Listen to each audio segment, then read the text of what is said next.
Welcome back to another episode of Split Decision. He's Marty Downes. I'm Ryan Penney. We're so close, Marty. We can actually see each other. In studio. In studio. It's first time. Marty usually is so far away. How far is Chicago? Like 300 miles, 400 miles, 500 miles, 600 miles? I gotta Google it.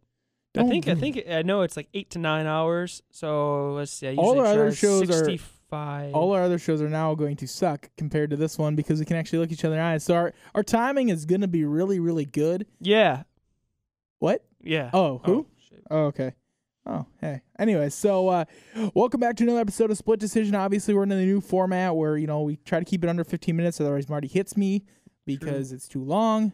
True. Had that happen before. I said, what? But this week, we're going to talk about the upcoming event here on Saturday. UFC, actually tomorrow already. UFC on Fuel TV numero, is it 5? 5. Numero 5. That is You just call it 5. UFC on Fuel England edition. Yeah, it's going to be all the way over there in Nottingham, England. Can we do the rest of the episode with... No. Okay, please? Nope. Jolly good. Anyways, Is that all this you got? we'll take... Nah, I can't do anymore. So, Saturday, September 29th, UFC on Fuel. That will be happening out there in Nottingham, England. It's a decent card. A lot of the... It's what a Fuel card should be. Yeah, I think it's to be kind of what is expected. Quite a few Brits on this card, obviously. All but, I believe, 2 fights have the Brits involved. And even a couple fights where the Brits are going after each other. And I guess before we even talk about the fights... No, we can't talk about Do you fights? think... I mean, obviously the main event's doesn't involve a Brit. But, I mean, how fair is it? I mean, and you could even look at it, the GSP Condit, or even like all the Brazilians, how they constantly get a fight on the Brazilian card.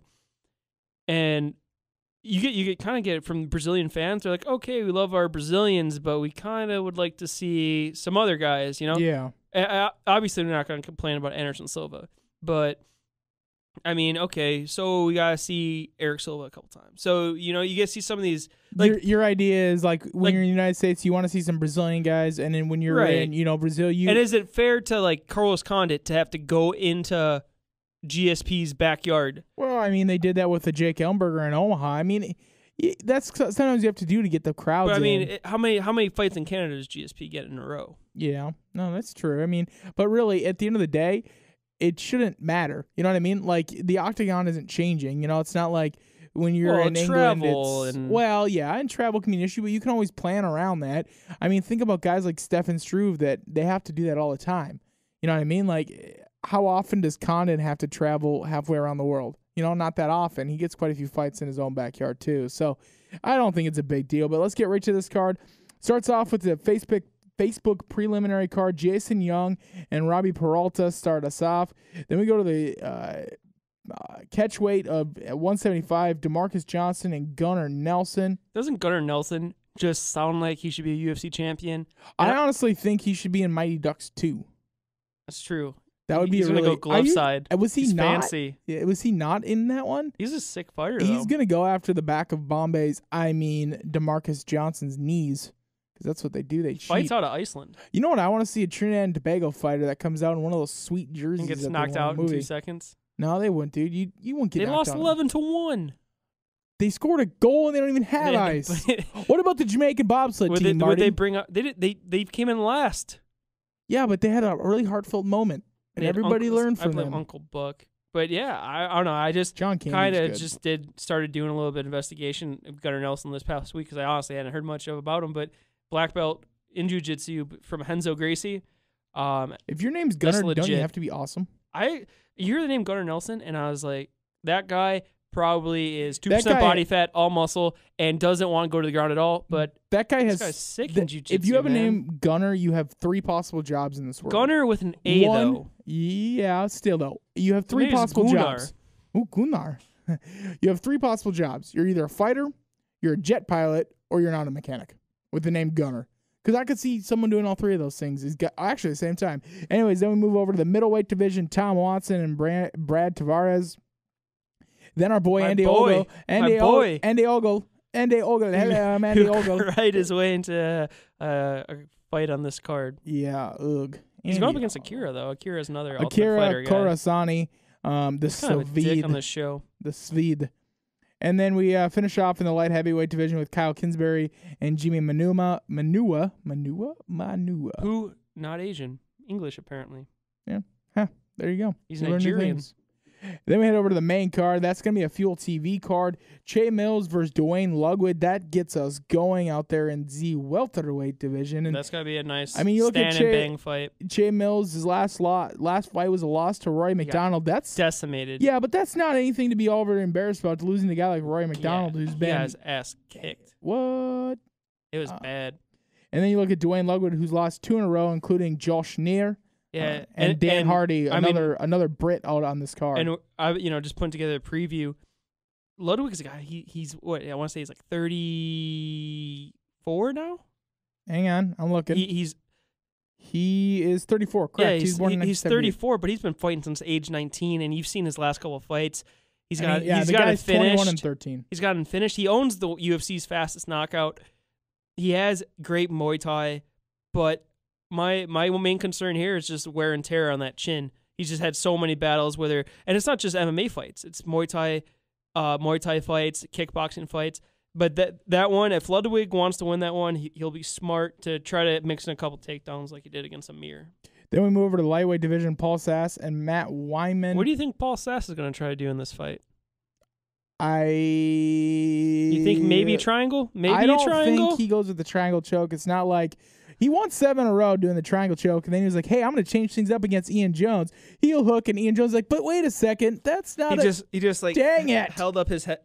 Yeah, but who's the guy who has all the guillotine chokes? Who's the guy? I'm forgetting the guillotine choke master. You're talking about Cody McKenzie? Yeah. Why can't they put him and Cody McKenzie in the ring together? Well, they fight at different weight classes. Doesn't matter. Who cares? And then you put Ronda Rousey in there too. Oh, that'd be awesome. Because she's a babe. Anyways, so you look at 13-0 Paul Sass.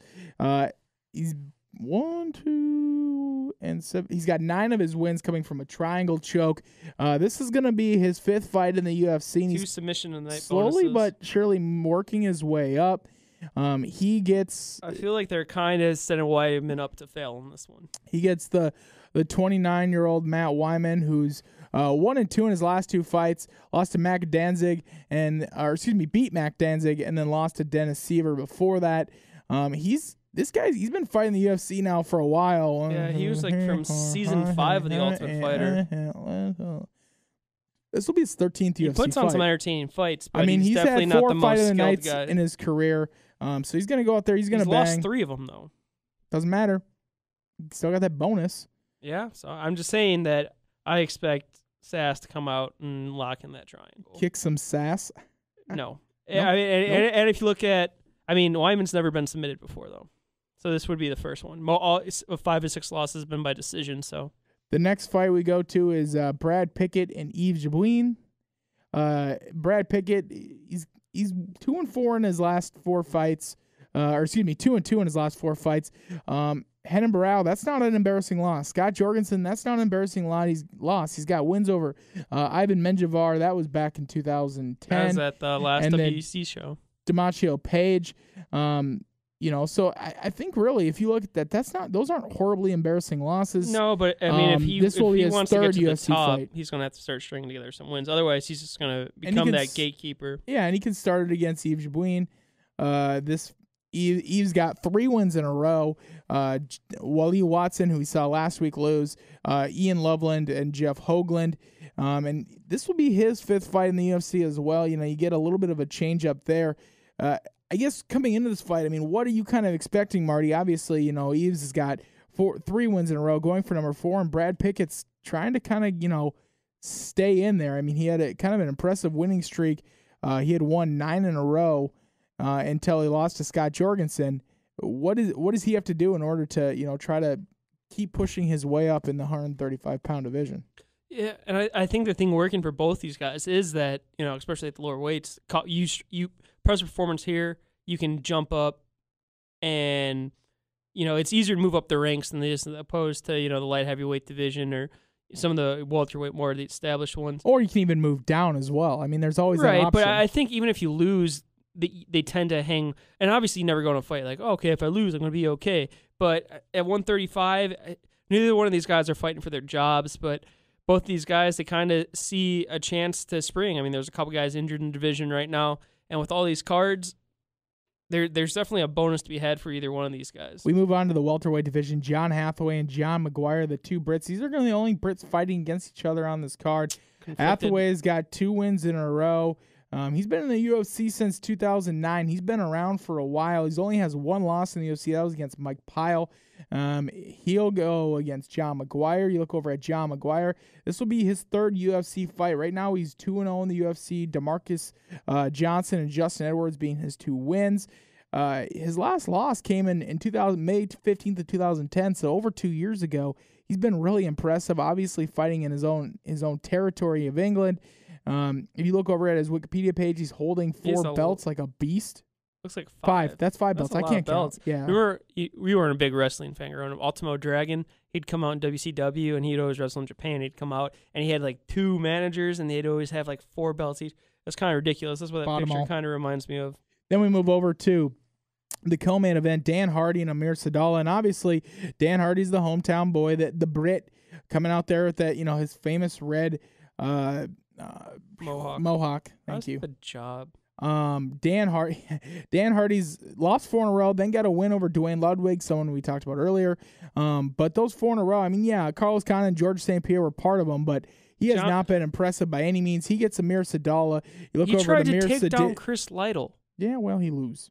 And then you look at Amir Sadallah. He's 1-1 in his last 2 fights. He lost to Dwayne Ludwig, beat Jorge Lopez.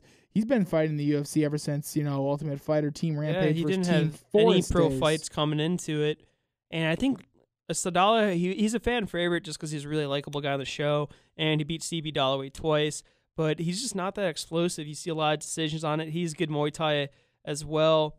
But you watch for, his elbows. But I don't know. I think Dan Hardy's probably going to land a shot here. No, I think the main fight, and I think a fight that really intrigues me, Stefan Struve and Stipe Miocic.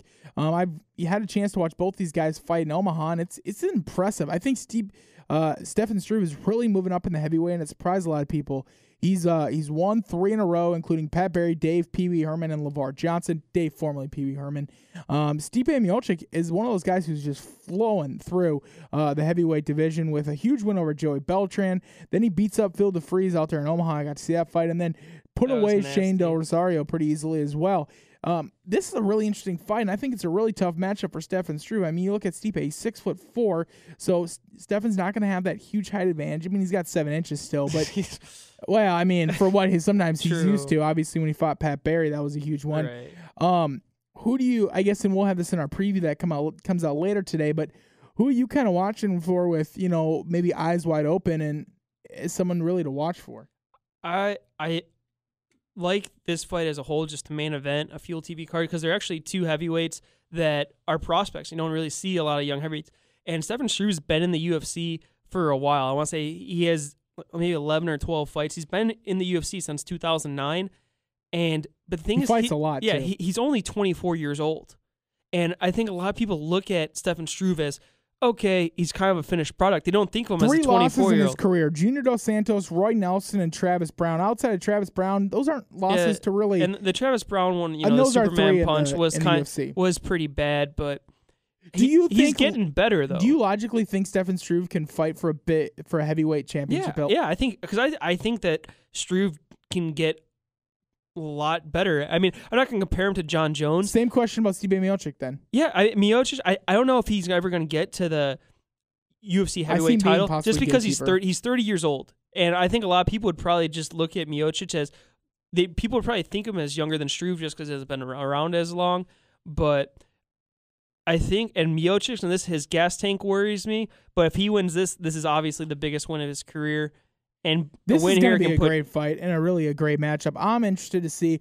Marty and I will try to have a recap show for you on Sunday after this fight. Of course, check out our fight, who we think is going to win, our predictions coming out later today. But that's it. This quick episode of Split Decision. Look for us. We're going to have some other shows coming up since we have this crafty equipment. We're going to try to get it all done. You've been listening to Split Decision here on the Sports Geek Radio Network.